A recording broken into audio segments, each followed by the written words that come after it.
French drain here. This is a burrito wrap French drain. It's active right now. Look at that. You can see that.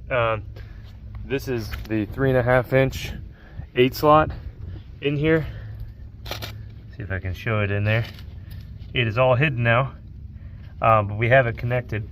So what this is we have one solid pipe that's going through to a catch basin, from a catch basin over that direction, coming down here, and then we have a French drain. So this is all wrapped in fabric, and we have the 3.5 inch 8 slot alongside it, and then we have multiple 3.5 inch pipes capped off just to accept water, kind of act like stone replacement, along with stone, with round rock, and that's all bedded in. It's nice and deep. This is about a 16 to 15 inch deep trench.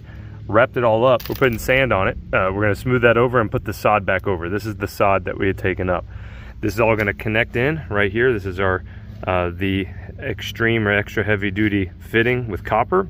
We're going to put it on double wall pipe and right into our stormwater tap over here.